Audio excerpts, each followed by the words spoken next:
Irmãos, vá para cá em nome de Jesus. Segura aqui a sua atenção, não conversa. Glória a Deus. Deus colocou uma palavra no coração, tenho certeza que Deus quer falar com você nesta noite. Amém? Glória a Deus. Observe que o texto que nós acabamos de ler, nós sabemos que esse texto é um texto muito conhecido, né, por muitos pregado. Nós já sabemos que quando nós lembramos de João Batista, logo sabemos que o sermão de João não era um sermão muito aceito por muitos naquela época, e até porque a palavra ela é viva, eficaz, é mais cortante que uma espada de dois gumes, penetra na alma, na junta, na medula, e faz intercessão no nosso coração. Hebreus 4:12. Mas essa mensagem de João, ela continua soando em nossos corações até no dia de hoje. Quem não queria ir ao culto de João? Existia naquela época alguns encontros dos príncipes da sinagoga, que eles se encontravam nas câmaras de Sinédrio, e ali era discutido algumas questões sobre a lei, sobre a Torá. E nós sabemos que quando nós mencionamos acerca da lei, nós estamos apontando para os 5 primeiros livros da Bíblia, conhecido como Pentateuco, que representa a lei, a Torá. E nós sabemos, quando nós lembramos acerca de João, nessa época, existia nesse período, e até hoje ainda é mencionado, a igreja de Jerusalém, que as pessoas se deslocavam daquele período e iam até Jerusalém para ouvir uma mensagem, ouvir um sermão, ouvir uma palavra de vida. Mas nós entendemos também que existiam outras localidades de encontro, aonde sacerdotes, eles passeavam, iam com o livro da lei para ensinar o povo de Israel. Só que a Bíblia diz que a mensagem de João não tinha um altar específico, não tinha um lugar específico para ir até lá, para ver, né, a grandeza, a firmeza, aquela adoração toda. Quem olhava para João, via João pregando uma palavra sacrossanta, uma palavra de vida, uma palavra de arrependimento, uma palavra a qual nós até mesmo queremos ouvir esse sermão, mas quando nós aceitamos essa mensagem, ela há um confronto entre nós por dentro. E essa era a especialidade de João, de pregar uma palavra vinda diretamente do céu. É por isso que João é conhecido como um dos maiores profetas da Bíblia Sagrada. Um profeta que não tinha uma igreja específica para pregar o sermão. Um profeta que não tinha uma localidade específica para levar a lei de Deus, não. A Bíblia diz que João, o teu altar era um deserto. A Bíblia diz que o púlpito de João era um deserto. E a Bíblia diz que todos saíam das localidades de vizinhança de Israel para ir até João. Por quê, pastor? Porque João foi o único homem da Bíblia que ele não vivenciou nenhum milagre visto por Jesus. Porque João foi o único homem da Bíblia que ele não estava presente no primeiro milagre de Jesus no Caná da Galileia. E a Bíblia diz que ele era o maior profeta. O próprio Jesus disse: olha, profeta maior é João. Os maiores profetas da Bíblia era João. Era para ter aquela palavra, né? Que nós às vezes queremos ouvir aquela palavra, que não há um confronto com nossos erros, com as nossas vontades. Por quê? Porque João era aquele homem, aquele profeta, que a mensagem dele não era comprada por moeda e nem por prata. João era aquele homem que ele pregava uma palavra, não era uma palavra que o sacerdote Cainás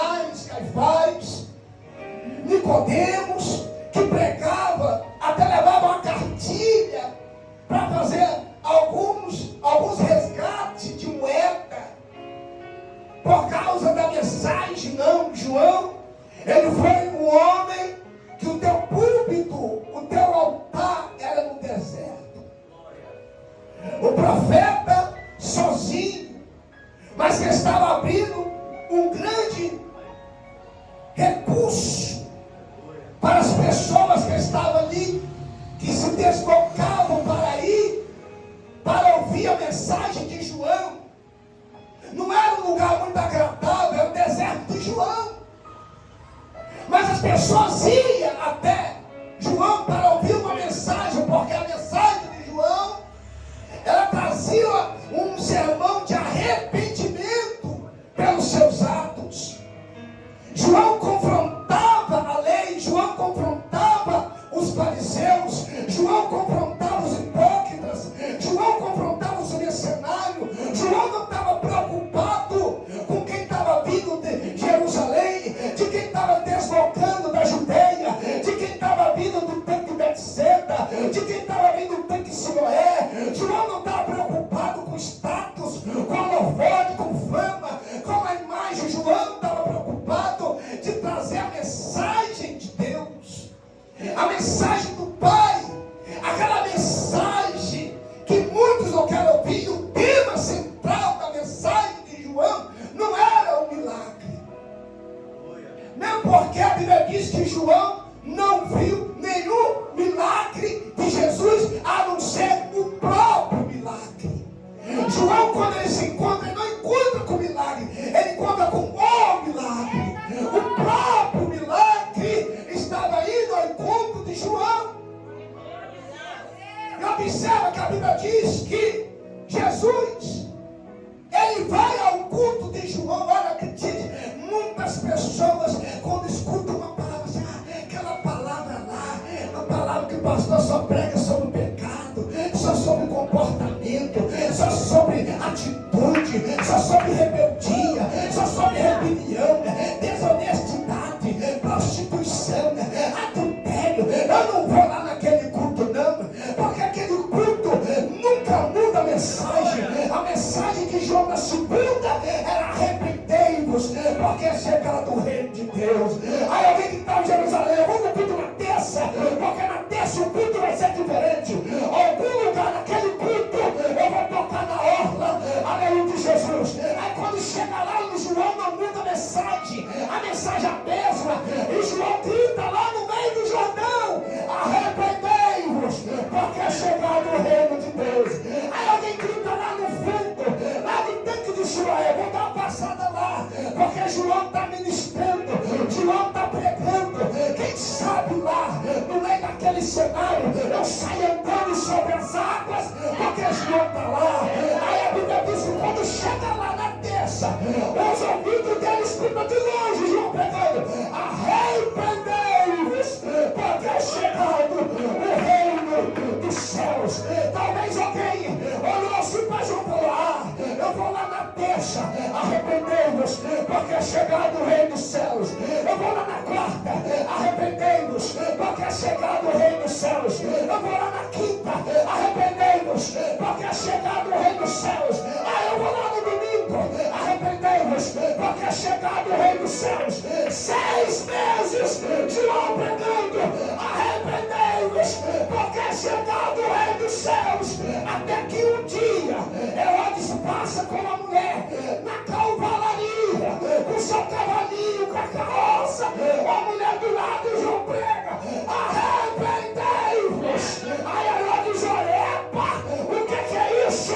Isso mesmo, Herodes, não é lícito possuir a mulher do teu irmão. A mensagem não muda, sabe por quê? Porque Jesus nunca mudou a mensagem por causa do meu pecado, por causa do teu pecado. João representava o cordeiro apresentado pelo homem, mas Jesus representava o cordeiro da graça. O homem sacrifica e pune, mas a graça te dá a oportunidade de você se arrepender.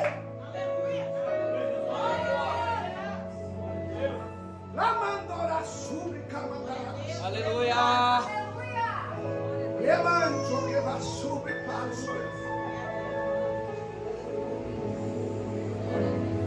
que João não muda a mensagem, porque a mensagem continua. E João, o maior profeta, e a Bíblia diz que João continuou pregando. João não mudou a mensagem. João continuou ministrando a palavra com fervor,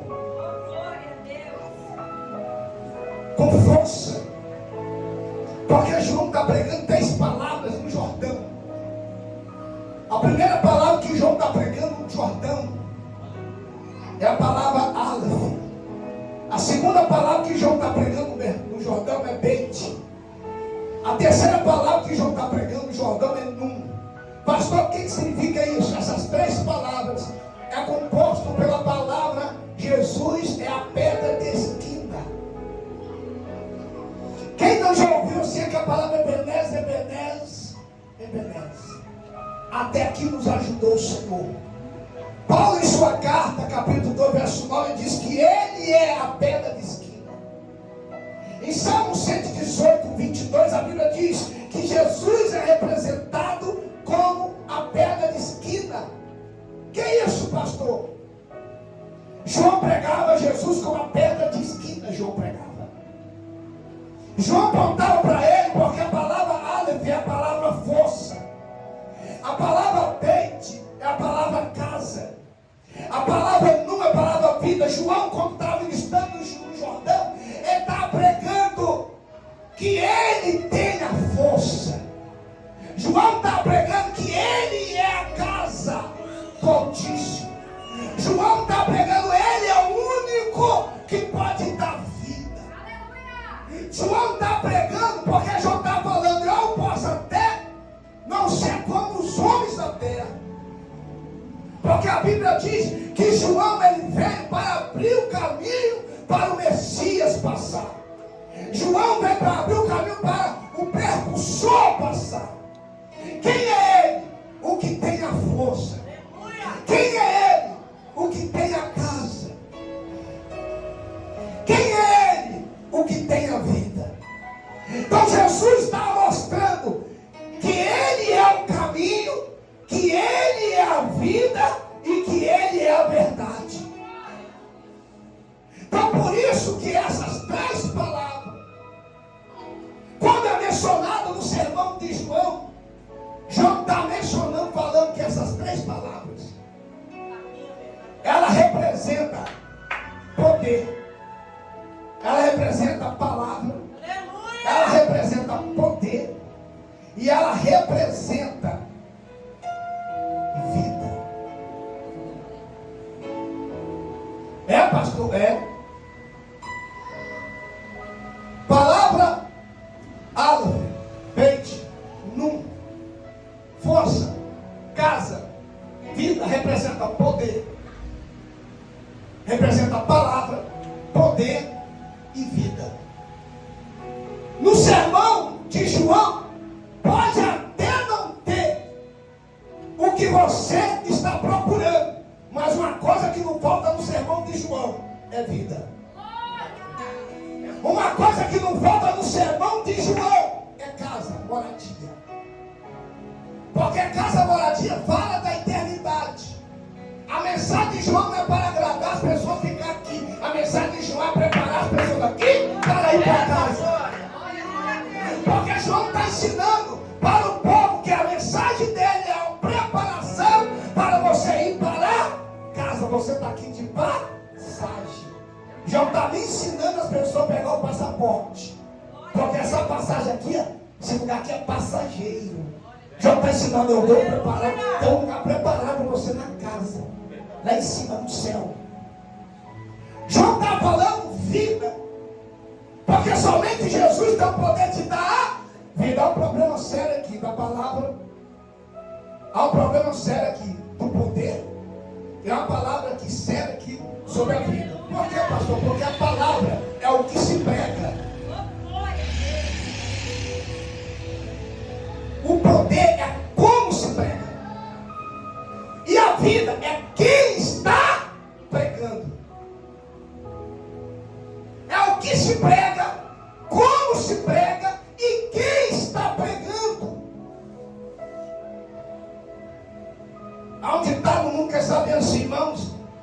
vive o que você prega. Dá a entender que primeiro você prega e depois você vive. É por isso que está essa bagunça aí. É por isso que as pessoas primeiro eles querem fazer a vontade deles, para depois eles procurar o acerto. Primeiro ele casa, para depois ele conhecer quem está casando.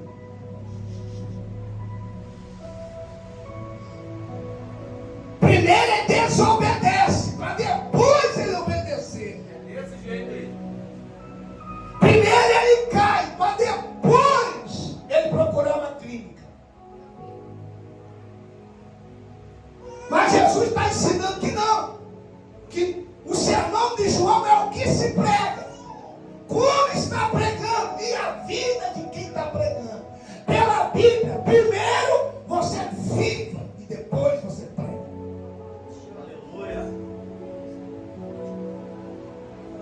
Primeiro você viva e depois você prega. João está no deserto, mas está dando testemunho de que Deus é Deus. João está no ponto do deserto, mas está dizendo, ele é fiel. João não abandonou a mensagem por causa das pessoas. João não mudou o comportamento por causa das pessoas. Por quê, pastor? Porque primeiro você viva e depois você pega. Primeiro você viva e depois você ensina. O problema hoje é que as pessoas querem ficar de pé para ensinar e nunca sentou para aprender. Quer ficar de pé para falar e nunca sentou para aprender a ouvir. Mas ele já é pastor, ele já é evangelista, ele já é missionário, ele já é conferencista, ele já é bajulador, ele já é tudo. Só não é o que vive. Só que a mensagem de João não agrada às pessoas, a mensagem de João agradava a Deus. Pastor, mas se João foi um dos maiores profetas, por que o Rio Jordão não se abriu para João, mas abriu para Elias? Porque ninguém queria ir para o Jordão, queria ir para Damasco, que as águas é cristalina. Você chega até o pé dela assim, você vê só mais na água. No Jordão, você olha assim, sujo. Aí Naamã grita lá do palácio, e lá naquelas águas sujas, vou não. Não tem outro lugar para mim, não. Vê que o cenário de João está totalmente oposto à vontade das pessoas. Mas a Bíblia diz que mesmo o cenário sendo diferente, Jesus foi no culto de João. Aleluia. Jesus não foi no culto dos artistas, Jesus foi no culto de João. Jesus não foi no culto de Siloé, Jesus foi no culto de João. É desse jeito. Jesus não foi no culto de Betseba, Jesus foi no culto de João. Jesus não foi lá se contar com Nicodemo. Antes de contar com João primeiro, Jesus foi no culto de João, para depois encontrar com Nicodemo. Jesus não foi em Jerusalém, ele poderia ter em Jerusalém. Jesus poderia ir na igreja Porta Formosa, que era o segundo evento em Israel. Mas Jesus falou assim, eu não vou nenhum deles. Eu vou no culto de João. Eita glória. Aí alguém gritou lá no culto, vai fazer o que lá no culto de João? Lá só pega o seu pecado. Aí Jesus falou assim, eu vou no culto de João. Que lá pode falar sobre pecado, mas uma coisa é o seguinte. Aonde tem um Jesus no culto de João, tem vida. Culto que tem Jesus, tem vida. Pode até não ter muita coisa, não te agrada.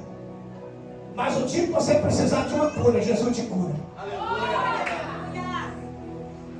Mas Jesus vai no culto de João.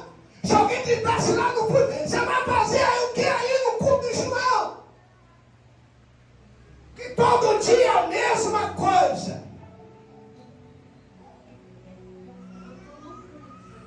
Só que no culto de João não tinha muita coisa que nos agradava, mas uma coisa séria, o culto de João tinha batido nas águas. A Bíblia diz que mensagem pesada que João pregou, gente. E aquela fileira, todo mundo para descer as águas. E a Bíblia diz que a mensagem, quanto mais João pregava, raça de víbora, casca de cascavel, porque fugir da ira do Senhor vindoura. Aí o povo, eu quero conhecer Jesus. Eu quero conhecer Jesus. Eu quero ir até Jesus. Aí João, você vai fazer o que aqui? Ei, você vai fazer o que? A gente tem que se consertar. Aí o povo desceu a cabeça. Eu quero descer o culto de João. Quero ir lá no culto de João. Eu quero descer a zaga. Eu quero conhecer esse Deus. Aí João pregava. Ei, arrependei. Você tem que largar tudo para seguir Jesus. Eu vou descer o culto de João. Vou largar tudo. Porque eu sei. Se eu descer no culto de João, Deus vai mudar a minha trajetória. Jesus desce ao culto de João. E Jesus não tem problema nenhum de ir ao culto de João. Porque lá João é o profeta. Jesus não tem problema nenhum de ir num culto aonde tem um pastor ministrando. Jesus não tem problema com isso. Jesus não tem problema de ir num culto aonde tem um conferencista, um grande palestrante, palestrando acerca dos feitos de Deus. Jesus não tem problema sobre isso. Jesus não tem problema de ir num culto, num congresso, aonde tem milhares de pastores missionários pregando a palavra de Deus. Jesus não tem problema com isso. Tem gente que tem problema com isso. Tem gente que só vai no culto quando ele está na frente do culto. Tem pessoas que têm esse tipo de problema. Quero eu acreditar que aqui na nossa igreja não tem esse problema. Que pessoa só vai no culto quando ele é o cenário. Quando ele está no cartaz. Quando ele é a prioridade, aí ele vai. Quando ele não está, ele faz um mexerico. Vai fazer o que lá? Não tem nada. Porque ele não está lá. Ele não é regente de oração. Ele não rege de oração. Ele não vai pregar na quinta. Eu vou fazer o que lá? Eu não vou pregar. Mas Jesus não faz diferença. Talvez alguém até gritou: Jesus, você vai fazer o que, Ilgis? Lá no culto de João não tem nada para você. O Senhor que é o Messias, o Senhor que é Deus, o Senhor que é o Zalato, o Senhor que é o lindo dos olhos, o Senhor que é a porta de entrada, mas eu quero lá no culto de João. Aí Jesus falou assim: eu tenho que descer até o Jordão. Porque às vezes tem pessoa que tem dificuldade de descer, que só quer subir. E Jesus está lá. E disse: se ele está com 33 anos de idade, a Bíblia diz: Jesus desceu ao culto de João. Por que, pastor? Mesmo sendo profeta, João exercia o ministério profético. Porque ele pregava acerca do batismo do precursor, que abriu o caminho para tudo. Quem? Jesus. É tanto que na mensagem de João, quando ele vai batizar Jesus, ele fala: eu vos batizo com água do arrependimento, mas ele é mais poderoso do que eu. Ele vos batizará com o Espírito Santo e com fogo. Mesmo assim, Jesus desceu.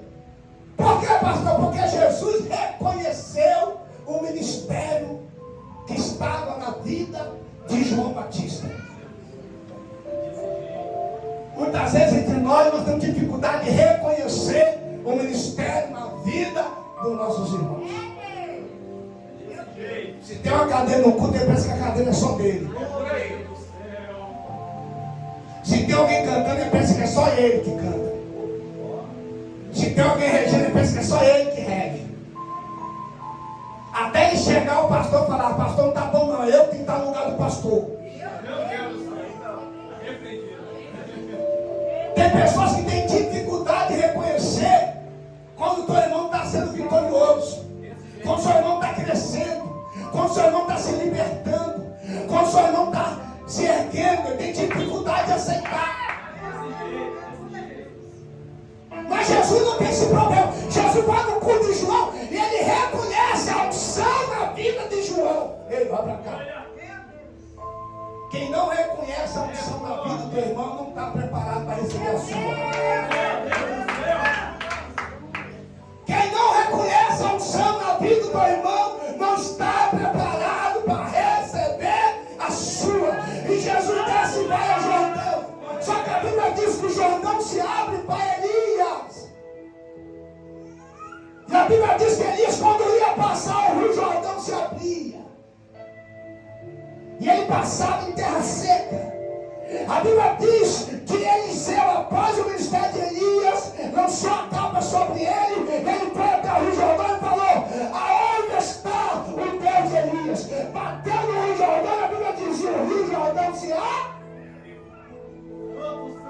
Aí a Bíblia diz que Josué estava na grande peleja, pegou a arca da aliança, tinha que atravessar do outro lado, colocou a arca da aliança na frente, e quando os levitas foram preparar, empurrar a arca da aliança na água, a Bíblia dizia: o rio Jordão se abriu para Josué. Mas quando Jesus desce no rio Jordão está fechado. Pastor, por que o Rio Jordão se abriu para Elias? Por que o Rio Jordão se abriu para Eliseu? Por que o Rio Jordão se abriu para Josué? E quando o Messias, o Cristo, o nosso Salvador, quando desceu até o cu de João, o Rio Jordão está fechado. Mas a Bíblia diz: e tendo Jesus saído das águas, porque João batizou Jesus nas águas do arrependimento. Jesus estava pegando todos que estavam fora e dando oportunidade para estar dentro. É por isso que João teve que se cumprir o batismo de João com emersão, não por aspersão, por emersão, teve que emitir Jesus. E Jesus falou: João, é necessário que se cumpra as escrituras, a palavra. E João batizou quando ele saiu das águas. Porque houve um discurso, não é lixo. Eu sei baixar, desatar a sandália dos teus pés. Aí Jesus falou assim: não, João, tem que cumprir o ministério. Me batiza. Porque eu vou pegar quem está fora e vou colocar a oportunidade para estar dentro. Aí Jesus desceu as águas. E a Bíblia diz que Jesus saiu das águas. E o texto diz: e tendo Jesus saído das águas, orou ao Pai. E a Bíblia diz que o céu se abriu. Elias desceu o Jordão. Jordão se abriu. Eliseu desceu o Jordão. Jordão se abriu. Josué desceu o Jordão. Jordão se abriu. Jesus desceu o Jordão. Jordão fechado, mas o céu.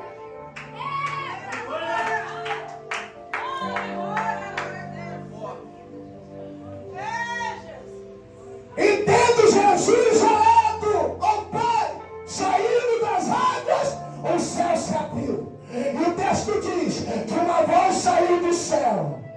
A voz que saiu do céu não falou com Elias. A voz que saiu do céu não falou com Eliseu. A voz que saiu do céu não falou com Josué. Mas a voz que saiu do céu, entendo Jesus saindo do Jordão, o céu se abriu. E uma voz disse: eis aí o meu filho amado, a quem eu compraço, a quem eu tenho amor, a quem eu amo. Pastor, o que você quer dizer com isso? A chave dos homens da terra não abre porta fechada na terra, mas a chave do céu abre as portas fechadas no céu. Quem pegou nessa noite, porque o céu está se aberto hoje, porque Jesus está na casa, o céu se abriu para ele. E quando o céu se abriu, a Bíblia diz que foi dado a ele poder, foi dado a ele sinais, foi dado a eles prodígios, foi dado a ele os sinais, foi dado a ele a ressurreição, foi dado a ele o poder de manifestar o milagre. Se prepara nesta noite, porque Deus vai levantar pessoas na tua casa, Deus vai levantar pessoas na tua família, vai ter libertação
Se você precisa de cura, Ele é o próximo. Se você precisa de uma porta aberta, Ele é que tem a chave para abrir a porta. Ele é o que você precisa. A graça te alcançou hoje. A graça te alcançou hoje. Até hoje você está preso no portão de ouro. Até hoje te prenderam no portão de ouro. Até hoje te amarraram na jumentinha. Mas Jesus está dizendo, para me operar, não precisa de portão de ouro. Para me operar, não precisa se amarrar na jumentinha. O que você precisa é a graça. Jesus disse, eis aí o Cordeiro de Deus que tira o pecado do mundo.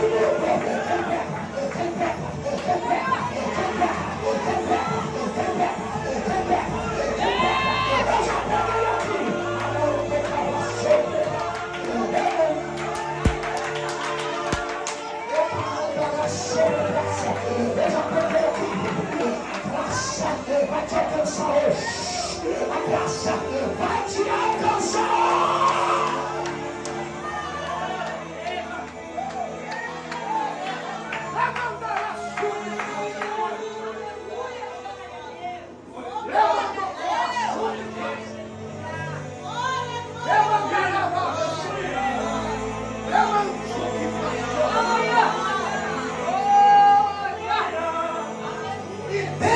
Jesus sair das águas, e o texto diz, ele orou. É só.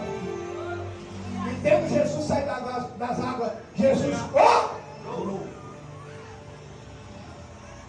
É forte. É forte. Jesus saiu das águas. Meu Deus. E a Bíblia diz, ele orou. Jesus poderia ter saído das águas e direto para a bateria. Eita glória! Jesus poderia sair das águas assim, agora eu vou direto lá para o seguração. Eita glória! Desse jeito aí. Ele poderia sair das águas assim, você é pecadista aqui. Jesus poderia ter saído das águas, você quer saber como eu tomar um lugar daqueles homens sacerdotes lá no Jerusalém. Eu vou lá, chegar lá no meio desse agora, eu sou aqui, eu que sou. Daí diz, tendo Jesus sair das águas. O texto diz, Jesus orou. Jesus desceu na oração. Ele orou. E quando ele orou, ele aceitou o plano do Pai. E quando ele aceitou o ministério que o Pai lhe deu, a Bíblia diz que o céu sabe porque ele orou. Muita gente assim, ó, joelha só um pouquinho, não vai sujar minha calça. Pique meu sapato para amassar. Vou sujar a roupa. Estou muito elegante hoje. Aí Jesus quer que você, Jesus orou. Jesus, ele desceu na oração. Ele se rendeu ao plano do Pai. O Filho se rendeu ao projeto do Pai. Jesus desceu. E por que você não quer descer? E por que você não quer quebrar esse orgulho? Essa soberba, essa altivez de espírito, esse espírito de individualismo, esse demônio da separação. Esse demônio que só eu faço tudo. Esse espírito que separa a unidade, que separa o unânime, que separa, só fica você. Entenda uma coisa, sozinho você nunca vai conseguir nada. Nem na igreja, nem na terra e nem no céu. Porque o próprio Deus, quando ele desceu só para o ministério, mas a todo momento ele estava envolvido com os anjos do céu. Você não vence uma guerra sozinho, por isso que a Bíblia da igreja é um corpo, é um coletivo. Pastor da igreja não vence nada sozinho. Nós estamos aqui nessa batalha, nesse culto, está cheio de anjos ao redor aqui, ó, esperando uma voz de comando. Amém, Senhor, que é vassoura, Levantou quebrar e cova sobre essa. Por isso que Deus quer que você desce. Porque quando você ora,